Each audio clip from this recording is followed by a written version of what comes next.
¿Cómo les va? Muy buenos días.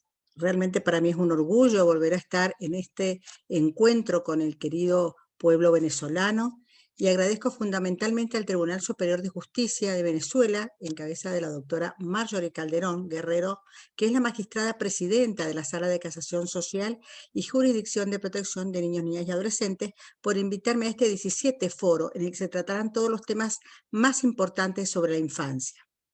Puntualmente, hoy día tenemos que hablar de lo que es la pandemia, de lo que son los derechos, y voy a tratar de compartir la presentación en la cual, totalmente consustanciados de esta problemática, ¿sí? Vamos a tratar de decir qué es lo que está pasando, qué es lo que pasa en la justicia, cuáles son los retos para Latinoamérica. Puntualmente, cuando aparecen en la historia estos momentos, ¿no es cierto?, que marcan paradigma, justamente eso que acaba de ocurrir en todos los sistemas integrales de justicia penal para adolescentes, tanto en Argentina como también en el resto de los países latinoamericanos y del mundo, ¿sí? Aparecen situaciones no previstas, situaciones no planteadas, y puntualmente queremos realmente reflexionar sobre cómo actuamos y cómo deberemos actuar ante esta situación que no sabemos bien cuándo puede terminar.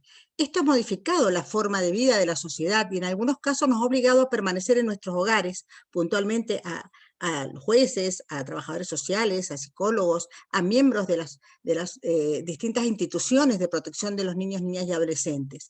Y entonces tenemos que pensar en cómo podemos coexistir con este virus bajo una modalidad de sana distancia.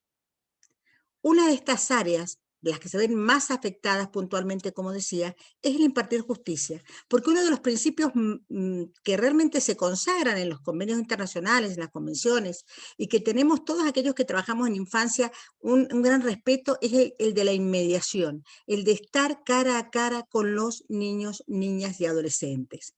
Y puntualmente y fundamentalmente, ¿no es cierto?, los operadores jurídicos, como digo, los trabajadores sociales, que el día 10 de diciembre se conmemoró en mi país el Día del Trabajador Social y felicito a todos aquellos de América Latina, como también el Día de los Derechos Humanos.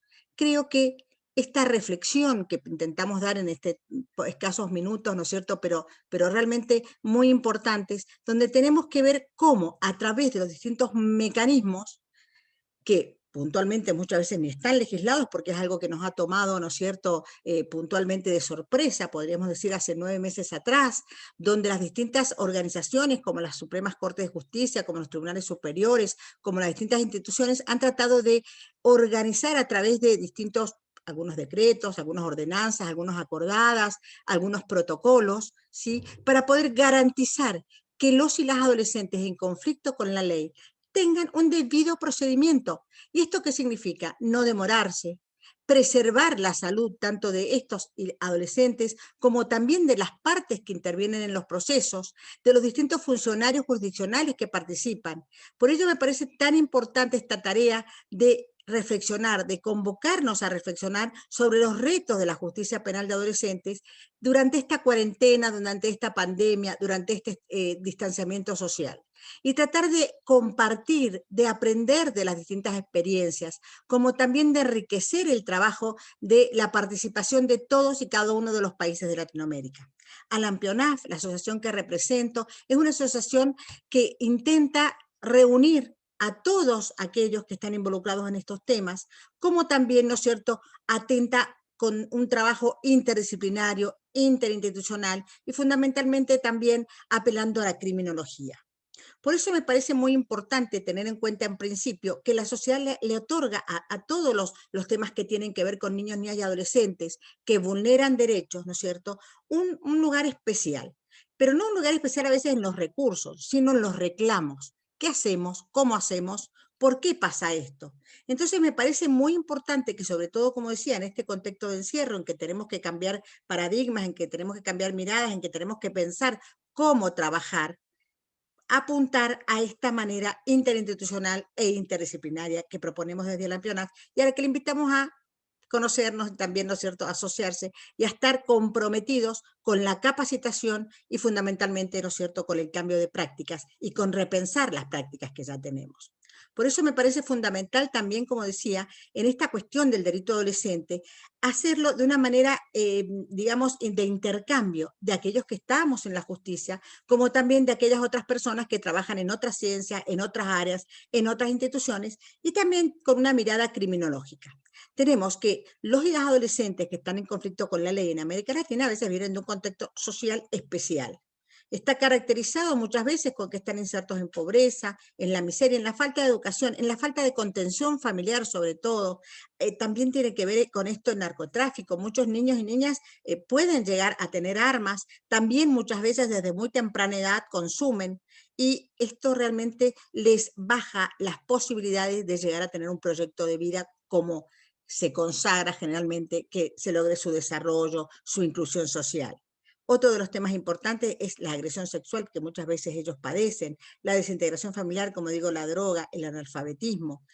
No es el momento ahora, pero sabemos que hay objetivos de desarrollo sostenible para el 2030, donde se habla de educación, de no violencia, de estar realmente comprometidos con la infancia y fundamentalmente también con la educación. Entonces, sumado a este contexto que describíamos, ¿no es cierto?, y en esta sociedad en la que estamos habitando, donde precisamente se caracteriza por el debilitamiento de sistemas tradicionales y de apoyo al desarrollo de la niñez. Y no lo digo puntualmente por uno u otro país, sino en general, los padres están muy ocupados en sus cosas. En este tema de pandemia, muchos chicos han sufrido de violencia y no lo han podido decir, no han podido llegar precisamente los recursos que se necesitan para evitarlo, y muchas veces ellos, más allá de su sistema, más allá de su lugar, del lugar que ocupe su familia socioculturalmente, están solos, están desprotegidos. La criminología estudia los factores que inciden en la personalidad de los jóvenes infractores y también evalúa programas adecuados para revertir esta conducta. Por eso me parece importante en esta tarde, ¿no es cierto?, poderles brindar realmente este nuevo aporte que nos hace esta ciencia, precisamente porque, ¿qué nos dice de los adolescentes infractores? Bueno, que son sujetos perfectamente normales, por supuesto, y atribuye la conducta de ruptura de normas a causas como la oportunidad, la tentación o la presión del grupo al que pertenecen. Y todos aquellos que trabajamos en estos temas podremos afirmar que esto es correcto. Y puntualmente respecto a la diferencia que tenemos, la que tenemos que tratarlo, porque hay muchos países latinoamericanos que aún no tienen una ley específica que contemple los estándares internacionales o órganos específicos que a veces, si bien tienen la ley, no tienen un órgano que sea especialista en adolescentes. Entonces tenemos que consagrar también en esta reflexión de esta tarde que deben tenerse los recursos suficientes para que existan órganos especializados.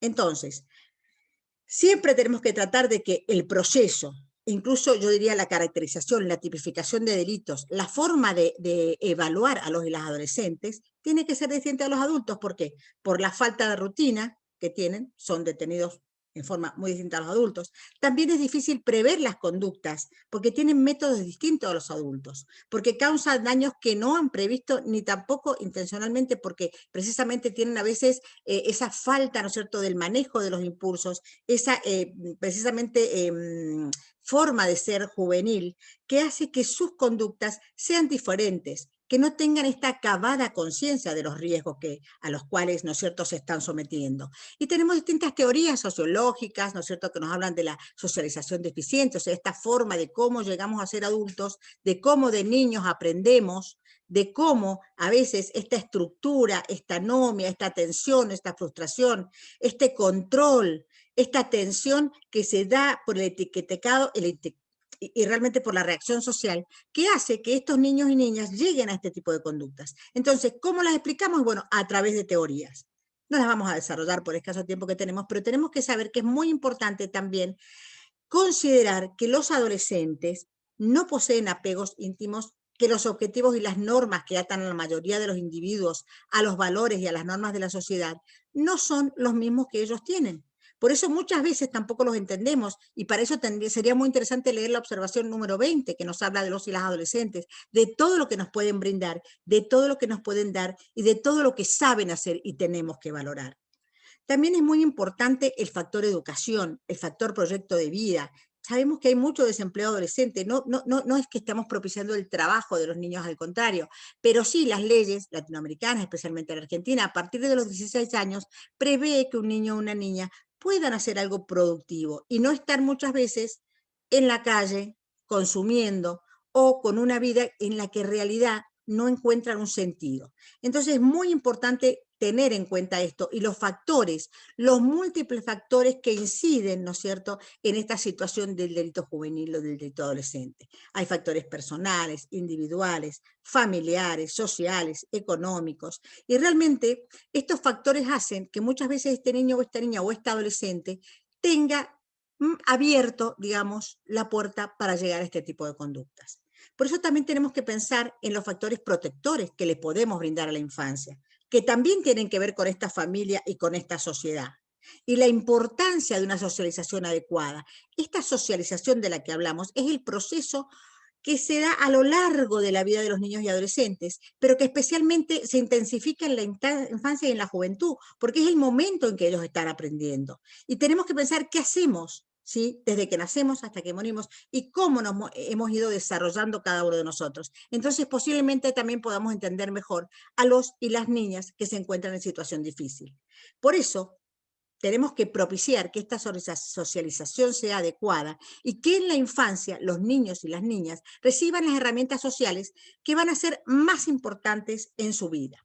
¿Cuáles son los retos para la justicia adolescente? Como decía recién, este tema de cambiar las formas y, bueno, prevenir educando, ¿sí? Actualizar en cada proceso los estándares internacionales que vamos a ver rápidamente, sobre todo en estos momentos de pandemia. No es porque estemos en pandemia, no vamos a respetar estos procesos o estos lineamientos, sino que tenemos que acusar su respeto y analizar las observaciones y los documentos emanados de Naciones Unidas, cumplir con los procesos y plazos legales trabajando aún con más empeño, priorizar enfáticamente las medidas no privativas de la libertad, acercar los medios tecnológicos a los y las adolescentes y sus familias, posibilitar la producción de las audiencias que se han fijado previamente y aún en pandemia o en distanciamiento social.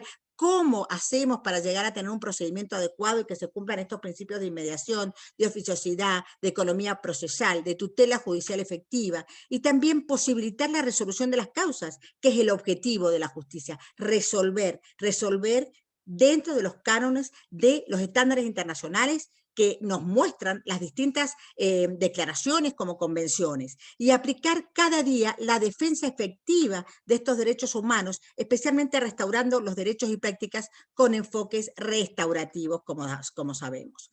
Tenemos que prevenir y educar. ¿Cómo prevenimos? Educando, enseñándoles a vivir en sociedad, a ver, captar y sentir afecto, a transmitirle valores, a formarlos en la empatía, en lo que siente, en lo que piensa el otro. Y esto es muy claro, el artículo 40 de la Convención Internacional de los Derechos del Niño, que nos dice que hay que educar, que hay que tratar de que el niño aprenda conductas prosociales, que aprenda a respetar los derechos humanos de terceros. Por eso es tan importante motivar y estimular a los y las adolescentes, preocuparse por el que está en riesgo, estos niños, niñas y adolescentes, como también, ¿no es cierto?, por todo su entorno familiar, y no pensar que es un riesgo y por eso lo queremos privar de libertad o encerrar. Tenemos que analizar todas las situaciones de distanciamiento social y la influencia que tienen los consumos de sustancias que perturban su vida, porque sabemos que hay muchos adolescentes que van y buscan esta droga o este consumo porque se sienten solos, porque están realmente abandonados, ¿no es cierto?, en todo sentido, porque sus pares lo hacen, porque aprendieron desde muy pequeños esta salida. Y entonces tenemos que propiciar, ¿sí?, que puedan continuar con sus tratamientos por estos consumos y adicciones aún en tiempo de pandemia. Y esto la justicia es protagonista, porque puede ordenar que esto se cumpla, porque debe ordenar que esto se cumpla. ¿Y bajo qué paradigmas? Y bueno, bajo los paradigmas que están plasmados en las convenciones internacionales, como decía, en las observaciones, en las opiniones consultivas, en las sentencias de la Corte Interamericana y tantas sentencias maravillosas de tribunales supremos de América Latina, como también de tribunales inferiores, de personas que están totalmente consustanciadas con estos derechos. Entonces encontramos leyes, encontramos procesos en los que se diagrama un debido proceso, la mediación penal, también las alternativas al proceso y a la pena, ya que tenemos que tratar de aplicar mayor principio de oportunidad, mayores soluciones de conflictos, que las sanciones sean cada vez menos y que sean aún más, ¿no es cierto?, las alternativas a estas sanciones privativas de la libertad, y a esta mirada de inclusión social, de que la comunidad también se se tiene que hacer responsable, porque puntualmente sí sabemos que hay muchas regiones que practican esta justicia especializada, pero hay otras que no. O organismos especializados aplican más que todo justicia de adultos, juicios donde se arregla la pena y los chicos y chicas no son escuchados. Por eso me parece tan fundamental escuchar lo que nos dice la normativa internacional para América Latina y que es de obligatoria, digamos, aplicación, tanto la Convención de los Derechos del Niño, como dije, como las convenciones y declaraciones de derechos humanos, como las reglas de Beijing, de Riad, de La Habana, como la Declaración Iberoamericana de Justicia Juvenil Restaurativa, como su decálogo. Y todo esto se caracteriza para reforzar legalmente al niño, niña y adolescente en cuanto a reconocimiento a través de miradas y respuestas restaurativas. Las reglas de Naciones Unidas, como dijimos, de Beijing, hablan sobre lo que es la administración de la justicia adolescente. Le digo para aquellos que aún a lo mejor no lo saben, pero que en general yo creo que esto es muy conocido porque tenemos muchos años de irlas practicando. Y puntualmente, porque todas estas reglas, como también las directrices de Riad, que hablan de la prevención, como las reglas de La Habana, que hablan sobre cómo vamos a proteger a los chicos privados de libertad, como las reglas de Tokio, que nos hablan de cuáles son las medidas no privativas que podemos aplicar, y todas ellas adoptadas y también luego, ¿no es cierto?, reflejadas en la Convención Internacional de los Derechos del Niño, en varios de sus artículos. También la Declaración Iberoamericana sobre Justicia Juvenil Restaurativa, que sabemos que trata, ¿no es cierto?, de que apliquemos más, por ejemplo, esta resolución de conflictos y también de poder implementar estos tribunales de tratamiento de drogas y alcohol, que están muy bien explicados en el 12 Congreso Latinoamericano que hizo Alan Pionaf, que están en nuestra página, al que ustedes pueden acceder, donde precisamente hablan jueces que han aplicado esta modalidad y también altos comisionados de Naciones Unidas que la están potenciando, jueces de Chile, jueces de Costa Rica. Yo les recomiendo que escuchen y que se interioricen, porque precisamente estos tribunales lo que hacen es tratar al ser humano desde su integralidad y con su problemática. Entonces, la respuesta no es vindicativa, sino que es una respuesta más bien educativa, que tratan de que la persona pueda llegar a tener el día de mañana un desarrollo de un proyecto de vida. Y precisamente hablan también de una justicia ágil, rápida, eficaz, transparente y restaurativa. Este es el gran desafío también de este momento de distanciamiento social. Una justicia que realmente llegue a la gente, llegue a los y las adolescentes y pueda resolver estos problemas, pero de una manera restaurativa, transparente. Por eso es importante generar estos espacios de reflexión, de apoyo y también de asesoramiento, de mecanismos de capacitación, porque los delitos puntualmente que se imputan a adolescentes representan un problema complejo y no podemos resolverlo solo los jueces, sino que se tiene que ser de manera integral, multisistémica y normativa y que articule políticas públicas. Y con esto vamos a propender a que estas personas en etapa de formación sean útiles a la sociedad promoviendo una cultura de paz. Por eso es muy importante que esta Declaración Iberoamericana, como también el Decálogo de Justicia Juvenil Restaurativa, nos hablan de un principio de mínima culpabilidad. También nos hablan, como el artículo 37 de la Convención de los Derechos del Niño, de protegerlos contra estas medidas que son torturas, porque si nosotros observamos algunos lugares latinoamericanos, dónde están los niños y niñas privados de libertad, nos damos cuenta que es algo que es insoportable. Por eso me parece muy importante ver a la luz de esta realidad, esta capacitación que felicito a las personas, a la coordinación, ¿no es cierto?, del Superior Tribunal de Justicia, del Tribunal Superior de Venezuela, que lo ha organizado, porque trata de llevar, ¿sí?, esta mirada de cumplir con los derechos fundamentales, teniendo en cuenta, sí, los pocos recursos económicos que muchas veces, y más ahora en pandemia, con toda la recesión, contamos con pocos programas, y debemos entonces propiciar una participación activa de todas las partes involucradas de los y las adolescentes, de la familia, de las víctimas, de la comunidad, como digo, sobre todo pensando en una solución y respetando este interés superior y esta armonía social que siempre potenciamos. Por eso también es importante digamos, reflexionar sobre estos derechos que tienen los y las adolescentes a la asistencia jurídica. Ellos, aún cuando tengamos que estar distanciados, a través de llamadas, de WhatsApp o de cualquier forma de comunicación tecnológica, debemos llegar a ellos para que nos cuenten y para que podamos también efectivizar estas medidas y estos escritos y estas presentaciones de impugnación, por ejemplo, de la legalidad de las medidas que impongan si no están basadas en estudios interdisciplinarios, privación de libertad, también aquellas medidas y procesos que sean revisados por un tribunal imparcial. Y también importantísimo, ¿no es cierto?, posibilitar que este desarrollo llegue y que las necesidades básicas de educación, de salud, de cuidado, de contención, de información, ¿no es cierto?, estén en cada uno de los y las adolescentes de Latinoamérica.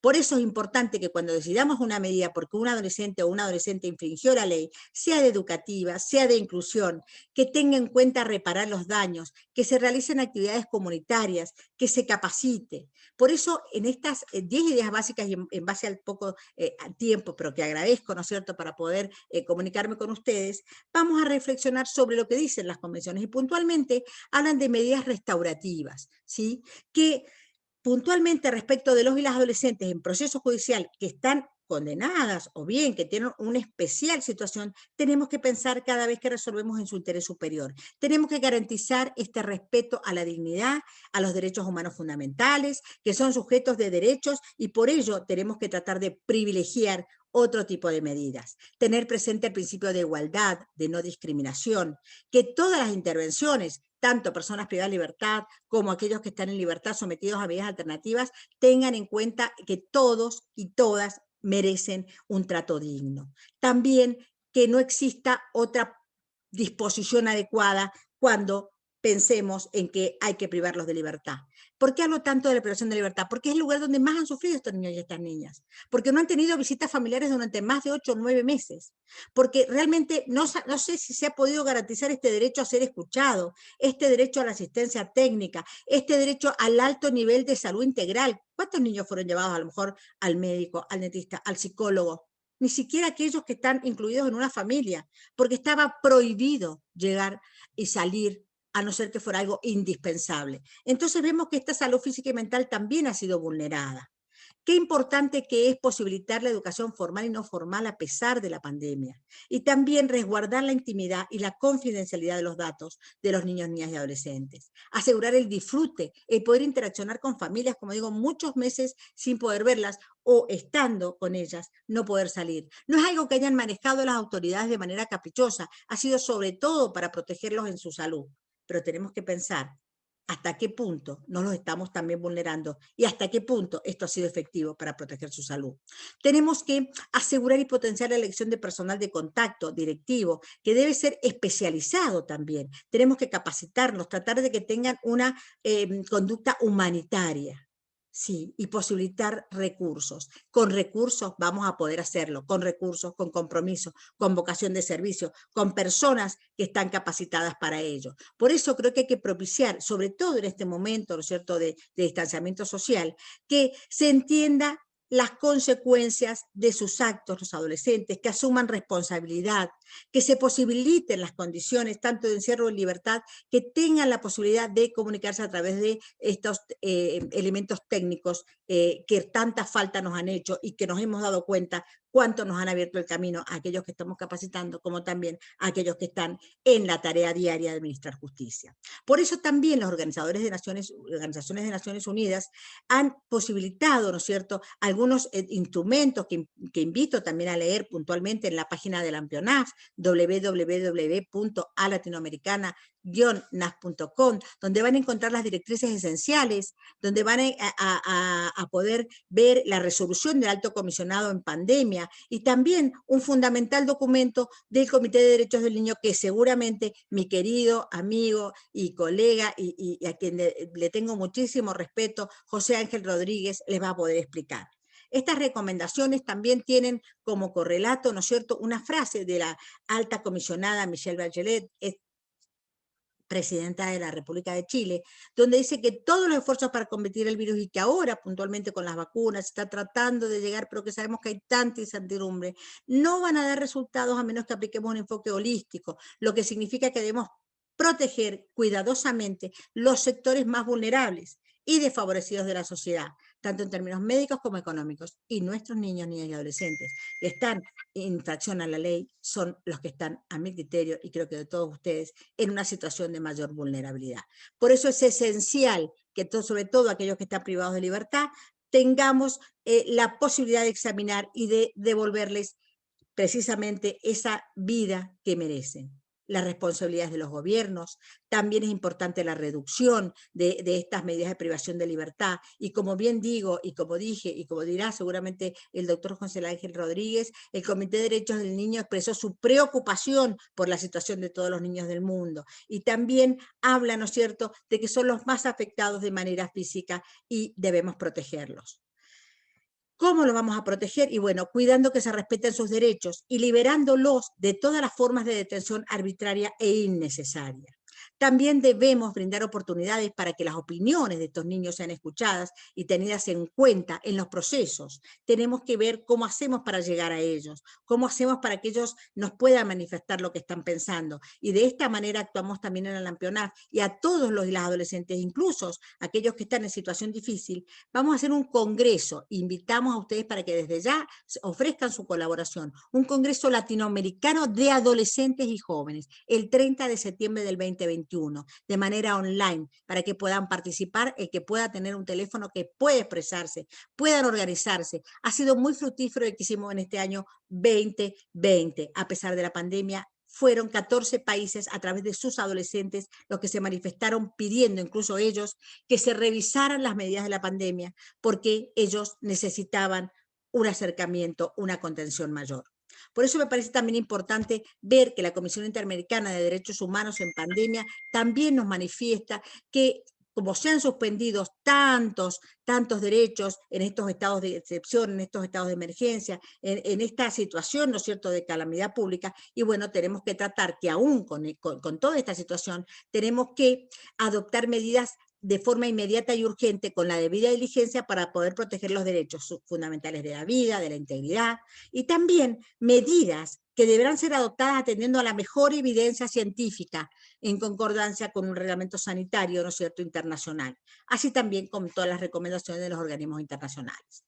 ¿Cuáles son los requisitos para la suspensión de determinados derechos? Y puntualmente, como se ha hecho, y sabemos que los niños y las niñas adolescentes lo han sufrido, que sea legal, que sea necesario, que sea proporcional y que sea por un tiempo limitado, y que estén dirigidos, ¿no es cierto?, a evitar que medidas como el estado de excepción o emergencia sean utilizadas de manera ilegal, abusiva o desproporcionada. Porque estamos en pandemia, no salís, no haces, no tenés visita, no vas al médico. Entonces, tenemos que hacerlo, pero de manera legal. Estos son los retos: legalidad, necesidad, proporcionalidad y temporalidad, ocasionando, si no lo hacemos de esta manera, realmente violaciones a los derechos humanos que tanto pretendemos defender. Por eso deben abstenerse de suspenderse los procedimientos judiciales, las acciones de habeas corpus y de amparo. Se deben realmente tratar de garantizar un efectivo nivel de justicia en el marco de los principios que nosotros ya conocemos. Abstenerse de suspender las garantías constitucionales, asegurar que cualquier restricción o suspensión tenga sustento. O sea, ¿por qué reitero esto? Porque me parece lo fundamental, sobre todo en este momento, en este cambio, que puede que no sea el último, y que puede que también se demore aún más tiempo de que nosotros pensamos, con segunda o terceras olas, como nos están diciendo. Por eso es muy importante, sobre todo, tener atención en aquellas personas privadas de libertad que no estén hacinadas, adecuar las condiciones de detención. Y puntualmente les presento el ejemplo, ya para ir terminando, que de mi provincia, donde puntualmente, ¿no es cierto?, estuvieron privados de esta visita familiar durante muchos meses, pero se lograron sí que hubieran algunas cuestiones educativas que nos llenan de orgullo, como es, por ejemplo, que niños que ustedes ven en la pantalla, que no se puede visibilizar su cara por su derecho a la intimidad, que hayan tenido, ¿no es cierto?, en esta dirección de responsabilidad penal juvenil, la posibilidad de recibirse, chicos en escuela terciaria, en escuela secundaria, y que han tenido este contacto gracias a la gran vocación de servicio que ha tenido el personal, no solamente la Dirección General de Escuelas, sino también el personal que ha posibilitado que ellos pudieran aprender aún en pandemia. Algo que ha sido muy difícil, no solamente para los que están privados de libertad, sino para todos los niños, niñas y adolescentes que no han podido concretar esta sociabilización con sus compañeros, este intercambio con docentes, y que ha tenido que ser a través de un aparato cuando existía y cuando tenían realmente Internet. Otra de las cuestiones importantes y que quiero manifestar como reto y como ejemplo es el abordaje integral de niños, niñas y adolescentes que tiene que ser interministerial, o sea, no es, como digo, una responsabilidad solo del Poder Administrador, solo del Poder Judicial, sino que tiene que haber una colaboración. Tenemos un programa, ¿no es cierto?, que precisamente tiene que ver con esta colaboración y que precisamente ha involucrado tanto al Ministerio de Salud como al Ministerio de Desarrollo Social, al Ministerio de Deportes, a Educación, a su Secretaría de Trabajo, con el objetivo de integrar a los y las adolescentes a la comunidad en igualdad de condiciones con otros niños, niñas y adolescentes que no tienen el padecimiento de haber cometido un delito y de estar con medidas judiciales. Digo padecimiento porque si no se actúa de esta manera, solamente se los priva de libertad o bien se los deja en su casa sin ningún tipo de tarea de contención, de educación, van a sucumbir en lo mismo y van a terminar en una penitenciaria de adultos. Por eso, qué importante es que todas las personas tienen que tener una atención, una consideración especial y hay medidas educativas que tenemos que tratar de cumplir, como dije, como es la adquisición de oficio, matriculación, tratamiento médico, psicológico y psiquiátrico, y todo esto dentro de un espacio como el que se está creando acá en mi provincia, donde se interactúe entre las distintas instituciones y los distintos profesionales para el bienestar y el interés superior de los niños, niñas y adolescentes. ¿Cómo se cumple entonces? Incluyendo sistemas de tratamiento, niños y niñas en programas especiales, que puedan realmente llevarlos a mejorar cuando tienen problemas de adicciones o de consumos. Y los profesionales deben promover socialmente tanto al adolescente como a su familia, promover y supervisar la matriculación y el aprendizaje, y, como digo, presentar informes periódicos sabiendo qué están haciendo y cómo están haciendo. Las visitas familiares son fundamentales, en muchos lugares se han retomado, pero si no se han podido hacer a través de medios tecnológicos, y piensen cómo sufrimos los adultos en no ver a nuestra familia, cómo sufrirán los niños y niñas también, y mucho más que nosotros. Por eso tenemos que tratar de agilizar normas de convivencia adecuadas para evitar el contagio, pero que sean normas de convivencia, que puedan convivir con otros adolescentes, con otras adolescentes e incluso con su familia. Entonces, es importante resolver la situación personal de los chicos, es importante plantear la salida anticipada, ¿sí? También es importante que en cada caso se valore este interés superior para ver qué medida proponemos. Sabemos que es difícil, que estamos sufriendo mucho en América Latina con esto, pero tenemos que salir adelante por y para los niños, niñas y adolescentes. Y que estos derechos que están plasmados en las convenciones sean el camino que nos lleve a cumplirlos. Y puntualmente, como dice el doctor Carlos Tiffer, que muchos de ustedes conocerán de Costa Rica, que tiene amplia trayectoria en la defensa de derechos humanos de adolescentes, que son 3 las condiciones de vulnerabilidad de los adolescentes. Una, ser menores de edad. Otra, el riesgo de la pandemia puntualmente. Y otra, estar privados de libertad y sin una protección de su salud, de su integridad y emocional. A eso tenemos que propender. Esos son los retos, esos son los derechos que tenemos que resguardar. Por eso yo los invito a que los consideremos como personas en crecimiento, con leyes y derechos especiales, que tenemos que resolver y puntualmente del discurso a las prácticas. Practiquemos los derechos y miremos a cada una y a cada uno de los adolescentes, tanto que estén privados de libertad, que es la peor situación que les puede tocar, como aquellos que están incluidos en familias que a lo mejor no tienen los recursos para poderlos llegar a desarrollar y a que tengan su proyecto de vida. Tenemos que revisar cada caso, cada instancia. Tenemos que tratar de trabajar la justicia, aunque este abogado o esta abogada no nos inste, aunque no venga un familiar, tenemos que revisar los expedientes, tenemos que tratar de que la justicia realmente aplique medidas alternativas y pueda ser una justicia que restaure derechos, que ponga las cosas en su lugar. De nosotros depende el respeto pleno de los derechos de los niños, niñas y adolescentes, más ahora en tiempos de pandemia. Por eso yo los invito a seguir trabajando por esto y felicito a todos estos foros latinoamericanos, este foro de Venezuela, todos estos encuentros interdisciplinarios e interinstitucionales para tratar de lograr el mejor resultado. Alan Peonás nos espera, tienen su página acá, tanto, ¿no es cierto?, la pueden googlear como en Instagram. Espero que estemos unidos porque Latinoamérica tiene que unirse en el discurso, pero sobre todo en las prácticas, en las buenas prácticas inclusivas. Por eso yo les pido, ¿no es cierto?, que reflexionemos sobre esto y que estemos nuevamente unidos en todas estas capacitaciones, en todos estos encuentros, y agradezco y espero no haberme pasado el tiempo y espero que juntos podamos lograrlo, que realmente podamos lograr este milagro del respeto pleno y del interés superior de todos los niños, niñas y adolescentes en Latinoamérica. Así que muchísimas gracias.